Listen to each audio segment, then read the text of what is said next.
Good day to you all. The Exorcist shocked the world when it was released in 1973.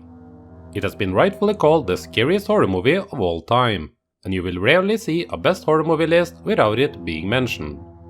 The first sequel, that came out 4 years later, was not able to follow that up, and even today, over 40 years later, it has not been able to gain many supporters.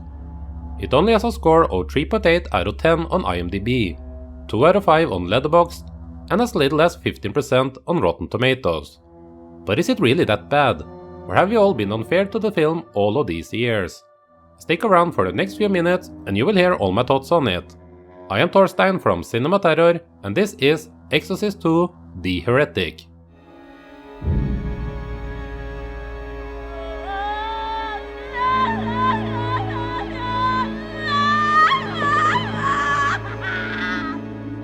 So how do you make a sequel to the biggest horror movie of all time, in a decade where sequels were still not that common?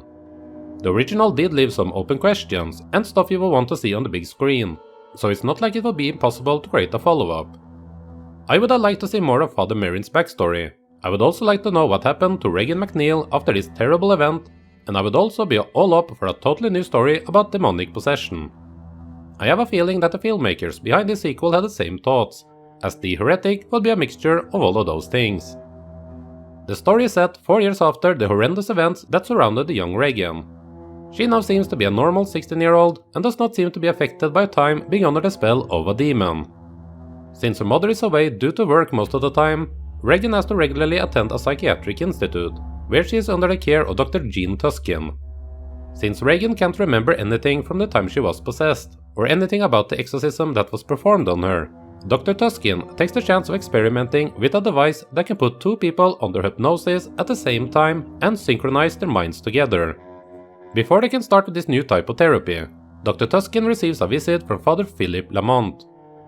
The church now has doubts about the entire concept of demon possession, so they want Father Lamont to investigate the death of Father Merrin, who I'm sure you know was the main priest that saved Regan in the first film.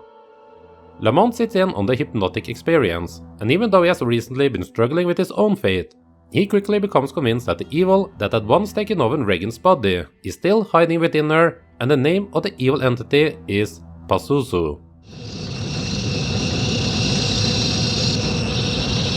I am Pazuzu. Pazuzu.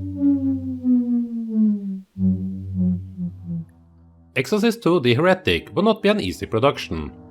Several key members from the original refused to participate, including writer William Peter Blatty, director William Friedkin, and Ellen Burstyn, who played Regan's mom in the first one. Even getting Linda Blair back was tough, but she was eventually convinced by the strength of the original script by William Goodhart. That script would constantly get rewritten during filming, but not by Goodhart, who refused to make the suggested changes. According to Blair, the final result had little resemblance to the script she originally signed up to do. Although I'm not sure, I do feel like the messy script can be mostly felt with the ending coming off as a bit tacked on, and almost like they gave up on what to do, as the rest of the plot is pretty much original, while the final climax tries to resemble the original a bit too much. There are also some scenes, especially with the hypnotic device, where the actors doesn't seem to be all that sure of what exactly is going on. The original budget of $9 million had to be raised up to 14, making it the most expensive production for Warner Brothers at that point, as the producer failed to get permission to shoot at some of the iconic locations that the original took place at, and the production struggled with sickness as several actors became sick, some had substance issues, and director John Boorman even got so ill that he had to stop filming for a whole month. Some key sequences were directed by second unit director Rospo Pallenberg, who on top of that even had to help out with fixing the script while filming. All of this does show up in the final cut of the film, and Exorcist 2 is not a film that you can watch to enjoy great performances. Well, I do think that Louise Fletcher, who portrays Dr. Gene Tuskin, is quite good, but Linda Blair is not great, and Richard Burton seems a bit miscast. He looks straight up tormented in most of the scenes, like he had a bad hangover or an anxiety attack right before filming. Burton reportedly also signed up for this just for the money, as he was going through an expensive divorce at the time with Elizabeth Taylor. Blair also refused to wear the infamous demonic makeup from the first film, so they had a demon double, I guess, for those parts. The makeup, again done by Dick Smith, sadly looks terrible this time around. I'm not sure how they could be happy with this, but I've seen Italian Exorcist rip-off movies that had better work than this. I guess one excuse could be that it wasn't featured that much due to it not being that big part of this story, so I guess less effort was just put into it, but it was still disappointing. Get thee hence! She's mine. Always. No! Always. Always. Father, please, bring her back! James Earl Jones portrayed the adult Kokomo, who had been in the middle of the first battle between Father Merrin and the demon Pazuzu, as the evil entity had taken over Kokomo's body when he was a young boy. Father Merrin would successfully drive the demon out of him, and the second time he came across Pazuzu would be in the case of Regan McNeil. You would think that this would give Kokomo a big part of the story, but sadly not. Either due to just lack of time or poor choice of judgment, Kokomo and James Earl feels a bit wasted there, especially considering that some of the choices done with this guy is pretty out there and the most weird in the film, which made me just want more of his story. Exorcist 2 The Heretic gives the viewer all the opportunity in the world to dislike it. The film demands you to bend logic in a way that I think can be too much for the average audience, and those who expected a frightening experience like the first one provided will surely be left unsatisfied. I'm sure most fans would want more puking of green pea soup and less magical hypnosis machines that can make characters see memories from each other and even other people that aren't even connected to it. This one is not as simple as driving out a demonic entity from a young child. It has more of a metaphysical fight between the good and evil, delivered in a messy way, so it's no surprise to me that many dislike it. I still have to say though, I find Exorcist 2 to be too interesting just to dismiss it. It has a weird, surreal-like atmosphere to it that I can appreciate. Enhanced with the eerie soundtrack created by the legend Ennio Morricone, some of the scenes, especially those featuring the locust in Africa, becomes fascinating to watch and experience. Some of the tormented yelling or chanting has stuck with me since the first time I saw this. That kind of stuff make me wish that they went a straight prequel route and only focused on Father Merrin's first exorcism, which I guess is what they tried to do 30 years later with the two failed Exorcist 4 movies, Exorcist the Beginning and Dominion prequel to The Exorcist.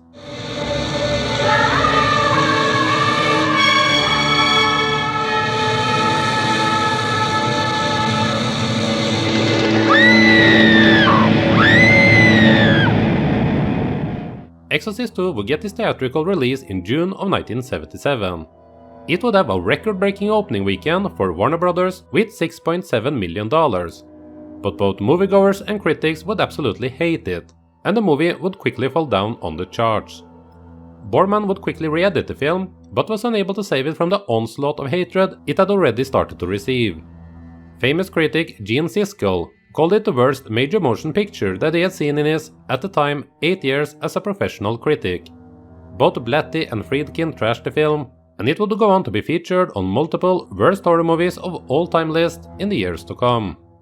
All that being said, it wasn't that big of a flop that people make it out to be.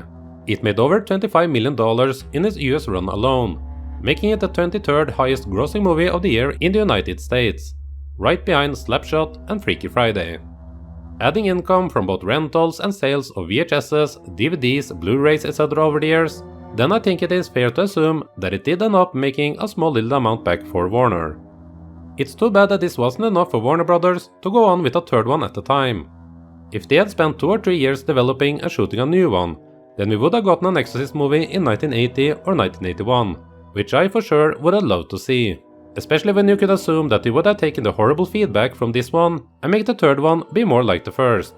But then again, that also means we probably would not have gotten what we have now with Exorcist 3 in 1990. And I quite like that one, so win some, lose some. I honestly believe that if we were to take the impossible high level of expectations out of it, and try to look at the film as something on its own, then it is not that bad. In fact, I kinda like it, flaws and all. It is way better than many of the Exorcist rip-offs that we would get during the 70s, and even those we still regularly see today. And while they didn't manage to bring it all together, I do think they deserve some credit for trying to do something new and not just repeat what worked in the first movie. Get thee hence, Satan! Be uprooted! Be expelled from this creature of God! I command you to the depths of hell! If you haven't seen Exorcist 2 yet and are starting to feel some curiosity about it, then the good folks over at Scream Factory did a 2-disc release of it a few years back, with both a 118-minute long theatrical cut, which is the one I watched, and a shorter 102-minute international cut and lots of special features. And if I can convince you that this movie is worth checking out, then I can say that it does have another defender in none other than Martin Scorsese. That's the second time I used the defense of Scorsese while talking about a movie that has gotten a rough reception, as he also defended another movie that I've recently given a positive review for called Y Squad. So yeah, I do believe Exorcist 2 The Heretic is an underrated film, considering how poor its reputation is. Sure, you can easily pick it apart, and even John Boorman has later acknowledged that this was not what the audience wanted, which I have to agree with. It's not a frightening picture like what people will go into expecting, but taking all of that out of it, I believe this is still an interesting movie that is well worth checking out. This is not the first or second time I watched this, and I doubt it will be the last time, as Exorcist 2 The Heretic is an entertaining film that I think deserves a score of 3 out of 5. Have you seen Exorcist 2 The Heretic? What are your thoughts on this one and the awful reception it received? What are some other horror movies that got a malign reception at first that you feel deserves a re-evaluation? Let the rest of the world know in the comment section below. If you want more exorcism, then check out my video on The Demon, an Italian film from 1963 that might or might not have had an influence on The Exorcist. I wish you a great day, and I hope you come back in the future for more horror movie related videos here on CinemaTerror. Thank you.